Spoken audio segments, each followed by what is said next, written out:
কথা বলতেন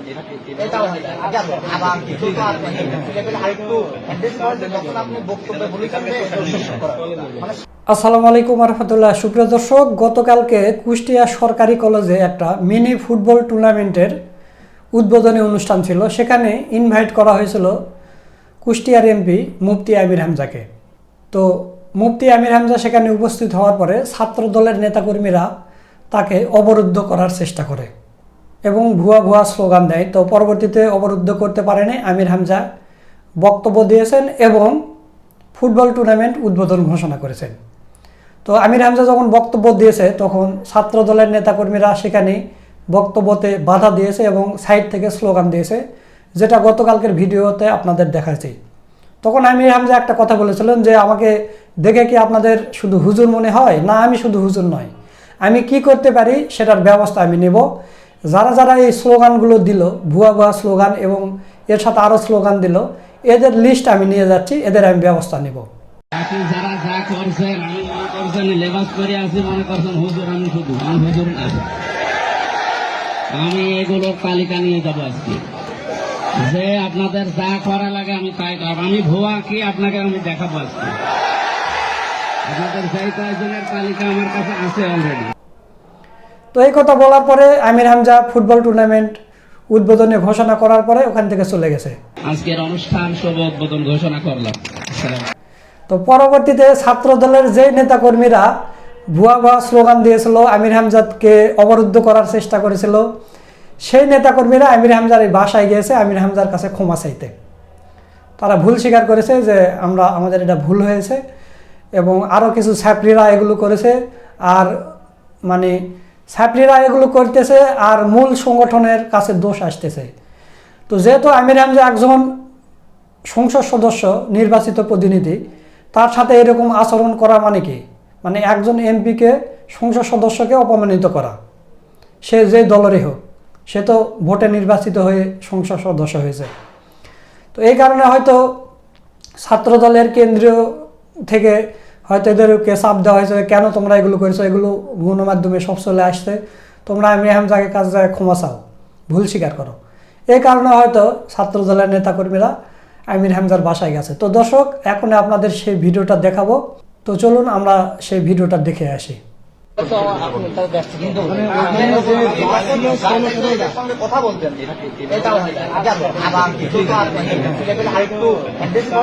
আপনি বক্তব্য বলেছেন মানে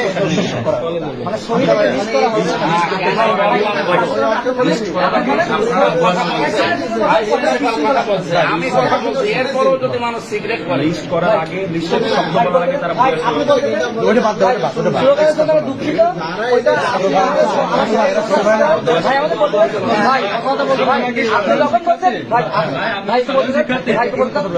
আমরা দলীয় পরিচয়, সাধারণ শিক্ষার্থী সবাই লাগে। আপনি যখন ছবি দেখে দেখে লিস্ট করবেন, ভাই আপনি কিসের লিস্ট করবেন? আমরা তো আপনাদের সন্তান, আপনি আমাদের লিস্ট করে কি করবেন? সাধারণ সন্তান বাবাকে বুয়া বলে, আমরা বলি ভাই সাধারণ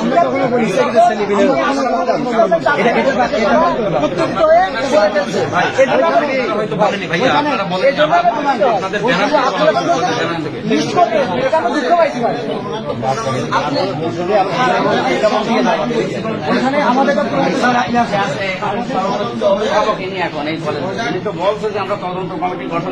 আমরা তো ওইটা আমার সাথে কথা বলেন, কথা বলেন যদি না লাগায় তখন আমি কথা, কিন্তু আপনি যখন ছবি দেখে দেখে লিস্ট করা হবে, এটা আমাদের সাধারণ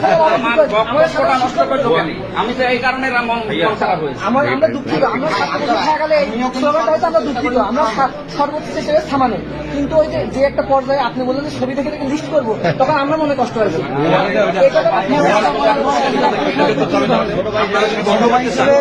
ভুয়া স্লোগানের উস্কানিদাতাকে এটা বের করতে হবে, আপনাদের কি দায়িত্ব নিতে হবে। ব্যবস্থা হবে।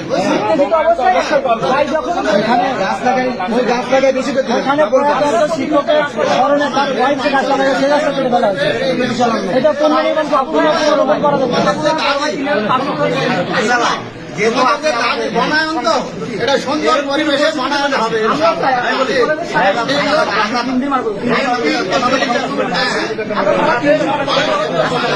সুপ্রিয় দর্শক, আপনারা ভিডিওটা দেখলেন। তো আমির হামজার প্রতি বিএনপি ছাত্র দলের এত হিংসা কেন? আপনারা জানেন যে বিএনপির একজন সিনিয়র নেতা আমির হামজার বিরুদ্ধে মামলা করেছিল। সেই মামলার আবার গ্রেপ্তারি পরোয়ানাও জারি হয়েছিল, হাইকোর্ট থেকে জামিন নিয়েছে আমির হামজা। আপনারা দেখেছেন যে বিএনপির এক নেতা বলেছিল যে ইসলাম ধর্ম প্রতিষ্ঠার জন্য বাংলাদেশে মুক্তিযুদ্ধ হয়নি। তো এই কথা বলার পরে আমির হামজা বলেছিল যে এই লোকটা নাস্তিক, এই লোকটা জামাত বিদ্বেষী নয়, চরমনাই বিদ্বেষী নয়, এই লোকটা ইসলাম বিদ্বেষী। তো মুক্তিযুদ্ধ তাহলে কেন হয়েছিল? আপনি মুক্তিযোদ্ধাদের কাছ থেকে শুনেছেন? এই কথা আমির হামজা বলেছিল। এই কথা বলার কারণে আমির হামজার বিরুদ্ধে মামলা করে সেই মামলার গ্রেপ্তারি পরোয়ানা জারি করা হয়। পরবর্তীতে আমির হামজা জামিন নিয়েছে, হাইকোর্ট থেকে আগাম জামিন নিয়েছে। তো জামাতে ইসলামের তো আরও অনেকগুলো এমপি আছে। তো আমির হামজার প্রতি কেন বিএনপি ছাত্র দলের এই ক্ষোভ? কারণ হচ্ছে আমির হামজার জনপ্রিয়তা। আপনারা একটা জিনিস চিন্তা করে দেখেন যে বিএনপির সিনিয়র যেগুলো নেতাকর্মীরা আছে, জনাব তারেক রহমান এবং বেগম খালেদা জিয়া সহ মির্জা ফখরুল সহ কয়েকজন উপর লেভেলের বাদে নিচের যেগুলো বিএনপির নেতাকর্মী বা এমপি হয়েছে তাদের কয়জন মানুষ চেনে? তাদেরকে কিন্তু মানুষ বেশি চিনে না, বাংলার মানুষ। অথচ মুফতি আমির হামজাকে চিনে না এমন কোনো মানুষ বাংলাদেশে আপনি খুঁজে পাবেন না। মুফতি আমির হামজাকে সবাই চেনে। আবার ধরেন জামাতে ইসলামের এবার যারা এমপি হয়েছে সবগুলো এমপিকে আমি চিনতাম না, এখন ধীরে ধীরে চিনতেছি। কিন্তু মুফতি আমির হামজাকে কিন্তু আমি ঠিকই চিনি, সে অনেক দিন আগে থেকেই চিনি। তো এইরকম জামাতে ইসলামেরও সব নেতাকর্মীদের মানুষ চেনে না, কিন্তু মুফতি আমির হামজাকে চিনে। তো মুফতি আমির হামজার এই জনপ্রিয়তাই হচ্ছে হিংসার কারণ, যে মুফতি আমির হামজাকে কোনোভাবে করা যায় কিনা। এই কারণে ছাত্র দলের এই নেতাকর্মীরা ওই সরকারি কলেজের কে গাছ কেটেছে না কেটেছে সেটা কি আমির হামজার দোষ? আমির হামজাকে সেখানে দাওয়াত করে নিয়ে যাওয়া হয়েছে, আমির হামজা সেখানে গিয়েছে। একজন এমপি আপনাদের দাওয়াতে এসেছে, এটা তো আপনাদের সৌভাগ্য, আপনারা সম্মান করবেন। সম্মান না করে আমির হামজাকে আপনারা অপমান করেছেন, বক্তব্য দিতে গিয়ে আপনারা বাধা দিয়েছেন, সাইড থেকে স্লোগান দিচ্ছেন। এটা কোনো ভদ্র সমাজের কাজ হতে পারে না। একজন নির্বাচিত প্রতিনিধি সে যে দলেরই হোক, আমার কথা সে বাম দলের হোক আর নাঙ্গলেরই হোক, সে তো জনগণের ভোটে বিজয়ী হয়েছে, সে তো এখন এমপি, সংসদ সদস্য। সে যখন বক্তব্য দিবে তখন আপনার চুপ করে শুনতে হবে, বিশৃঙ্খলা সৃষ্টি করা যাবে না। অথচ আপনারা এই কাজগুলো করেছেন। তো যাই হোক, পরবর্তীতে আপনারা ভুল স্বীকার করেছেন, এটা আমাদের কাছে খুবই ভালো লেগেছে, কারণ এই বিষয়টা খুবই ভাইরাল হয়েছে এবং মুফতি আমির হামজা চ্যালেঞ্জ করেছে আমি তোমাদের দেখে নেব। এই কারণে হয়তো ভয় পেয়েও করতে পারে। আর একটা জিনিস আপনারা দেখলেন যে গতকালকের ভিডিওতে দেখাইছি, আমির হামজা যখন বক্তব্য দিচ্ছিল তখন কিন্তু এরা সাইড থেকে স্লোগান দিচ্ছিল। আর পুলিশ প্রশাসন কি করে, আমি এটা অবাক হয়ে গেছি। একজন এমপি সেখানে গিয়েছে, পুলিশের কি সেখানে প্রোটেকশন দেওয়ার কথা না?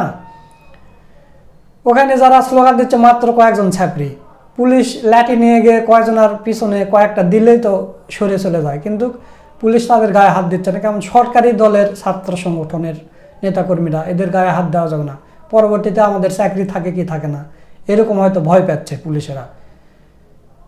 আর এটা তো আর কোনো প্রত্যন্ত গ্রাম নয়, এটা শহরের ভিতরে ঘটনা ঘটছে, পুলিশের আসতে কয় মিনিট লাগবে? এই ঘটনাগুলো একের পর এক আমির হামজার ভেরিফাইড ফেসবুক পেজ থেকে পোস্ট করা হয়েছে যে আমির হামজা অবরুদ্ধ, তখন তো পুলিশের আসা উচিত। এটা নিয়ে জাতীয় গণমাধ্যমে নিউজ হয়ে গেছে, নিউজে 6 লাভ, তারপরও পুলিশ আসে না, এদেরকে বাধা দেয় না।